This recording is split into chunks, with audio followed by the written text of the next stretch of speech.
Yeah, moving into The Mandalorian. You know, I've been watching a lot of Star Wars stuff lately. But Mandalorian was, like, really good. And it still is. It's really fun to watch, and I've been enjoying all the recent episodes of it.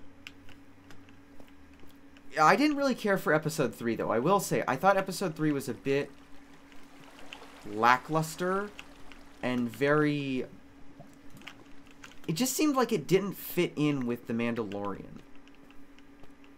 I felt like I was watching something completely different during Episode 3. You know, 1 second we were on that, and then, oh, wait a minute, we're in Andor now.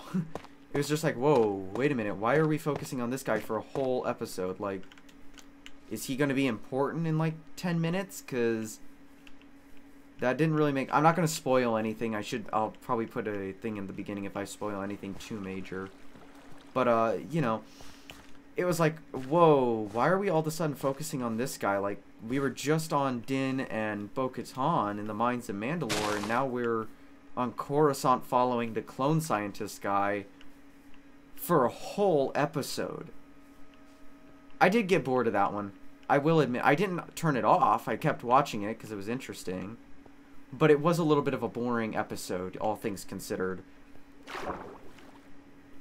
I know that they're probably trying to set up for, like, explaining the sequels a little bit better than what they did in the sequels. That was such a bad story. The Palpatine storyline was so bad. There was a great way to end it after the Rise of Skywalker, or not the Rise of Skywalker, the Last Jedi, following what they did in the Last Jedi, and they were like, you know, what if we just put Palpatine in here? We don't explain how he's back. The only way we explained it is, cloning secrets that only the Sith knew. Okay. Because that's supposed to explain anything to the audience. It was so just strange watching that whole thing unfold. Yeah, but we're at the midpoint. It's episode 4. This is going live when episode 5 is up already, but I'm not covering that. So I recorded this on a Tuesday, the Tuesday before, and I'm talking about this on a Monday. So if you're watching this in the future, good job. Just know that I haven't seen episode 5 by this point. And this is kind of just me talking about episodes 1, 2, and 1, 2, 3, and 4.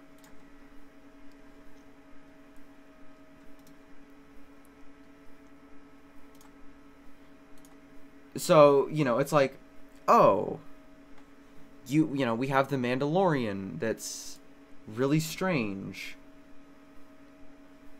You know, and it's like, oh, how strange that the Mandalorian is like, all of a sudden, you know, how strange is it that 1 second we're focused on the Mandalorian? It really has seemed like they tried to turn it into the animated show above all, where it's like, we can focus on multiple characters, but inevitably it will lead out to a better story, instead of just focusing on a story that's more coherent. It's like, hey, let's put this into perspective and just talk about whatever we want. There's no harm in it, I guess. But my honest review, episode 1 was a bit bland.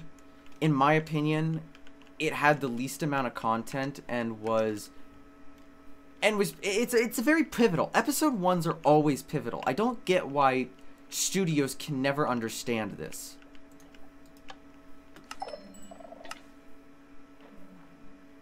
You know, I don't get why studios can never understand that we just need a series that makes sense in the same way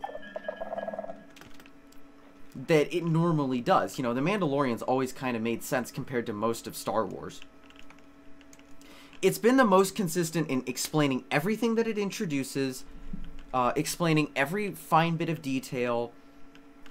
If there's a new character that gets added, they're important later, or they're important at another point.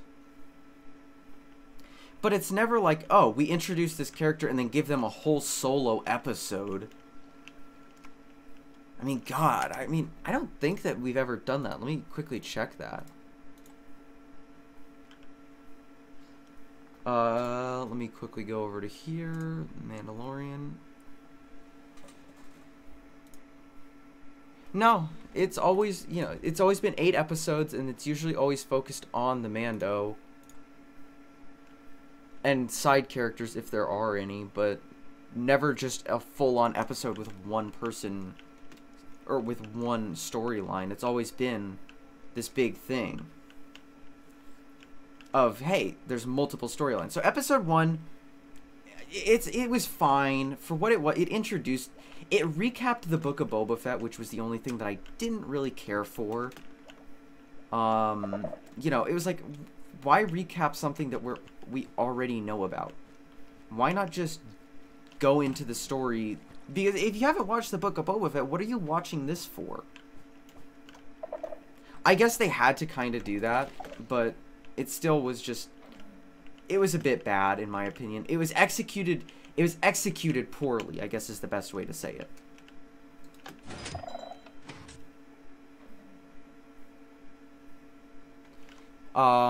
Episode 2, I really loved episodes 2 and 4. For whatever reason, I actually liked episode 4, and I really liked episode 2. Episode 2 showed us something that I'm not going to spoil, but it was major. And I think that by the time we get to episode 8, we're going to understand why it's major.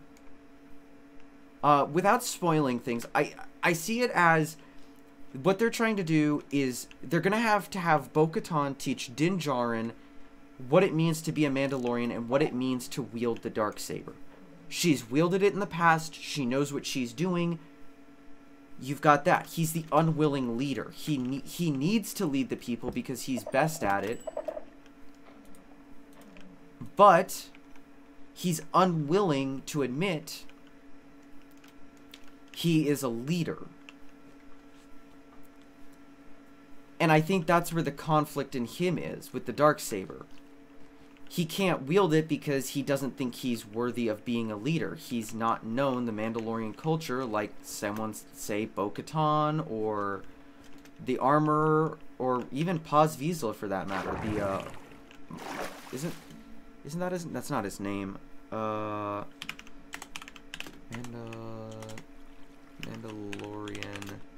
Season 3 cast.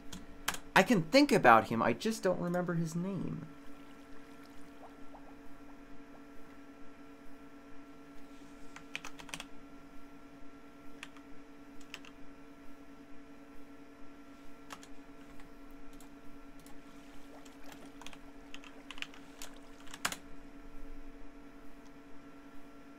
What was his name?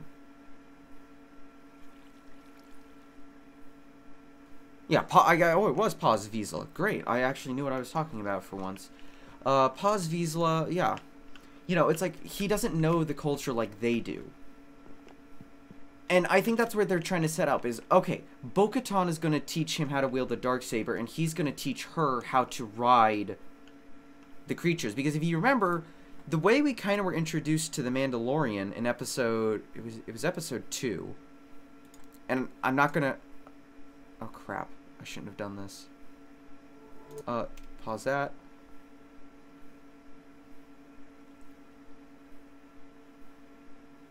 No, it was actually episode 1. The first episode where they introduced him, they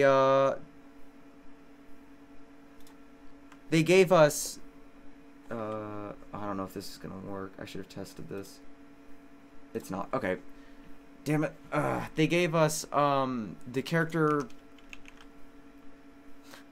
you know, they introduced a character where he goes like, you're a Mandalorian, your ancestors rode the great mythosaur, and this is where he learns to ride this like creature that this guy is on, and that's how we're introduced to him in episode 1. He's literally riding a creature, and I think that that's how they want to do with Bo-Katan, where Mando knew how to ride the creature but not wield the Darksaber. Bo-Katan doesn't know how to ride a creature but knows how to wield the Darksaber. They need to teach each other they're stronger together than they are apart. And I think that's kind of where they're trying to take this in general. I know that this is going to be a controversial opinion, but I liked the Book of Boba Fett because they kind of taught us that family is the way of the Mandalorian. You know, Boba Fett was always obsessed. He wanted to create this family. He wanted to rebuild Tatooine after Jabba the Hutt and all that. So, you know, it comes as a kind of a surprise when we're seeing characters like Din Djarin being introduced now as kind of a teacher. He's teaching Grogu the way. He's doing all this stuff in order to help the Mandalorian culture improve. And I think that that's kind of where they're taking Grogu, is he's going to be the one to learn both the code and the way, and realize that maybe the Jedi and the Mandalorian weren't that different, and that they needed to combine to be better. You know, the Jedi relied too much on the Force and a code to keep them in check, whereas the Mandalorians relied too much on their armor and their tools and not enough on their natural world. And now we're starting to see that in Grogu, who is taking that natural world, but also mixing it with a little bit more of that tech world. You know, we saw, you know, if you watch the recent episode, we saw him use his more Force abilities in a combined way with the technology of the Mandalorian. And that was kind of interesting. And I'm really excited to see where they take Grogu in the future. Because I do. I want to see him kind of like be like a ruler of Mandalore in a way. He is the thing that will combine them both. Whereas Bo-Katan can wield the Darksaber and Din can ride the beasts, Grogu will be the one to combine both. He will be able to wield the Darksaber and ride the beast. But I haven't really even talked. So episode 1, mediocre. Not the worst, not the best. Not the best starting. But it was kind of a fun watch. Episode 2 was one of my favorites, mainly because we were in the minds of we saw Mandalore in live action, I think, for the first time. And that was really interesting. No, the second time. I mean, it was just a bombing, but I guess it counts.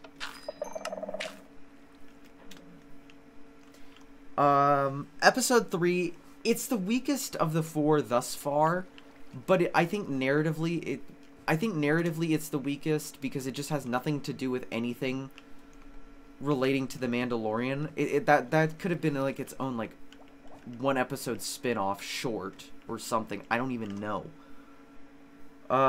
Episode 4 though, I liked the whole bonding with Mandalorians, you know, the whole we are stronger together than we are apart.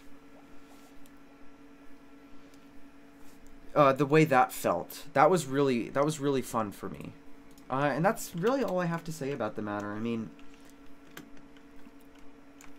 I'm kind of excited to see where it goes. I'm really excited to finish up the Bad Batch this week, because I started it thinking that it was fully done, and apparently it wasn't, because I got to episode 14, I went, huh, that's strange, they left that on a cliffhanger for season 3 already? Like, damn, they must really have a direction that they want to take that. No, you're just a moron that didn't see that there's 16 episodes in a season, and I got to the end of it, and now I have to wait until tomorrow in order to watch it. Tales of the Jedi was fun. Everything else has been pretty fun. Book of Boba Fett was fun. The more recent stuff has been fun. I really want more Andor, though. That is something I want. But that's really all I have to talk about this week. Not much going on in the world. So, I think I'm going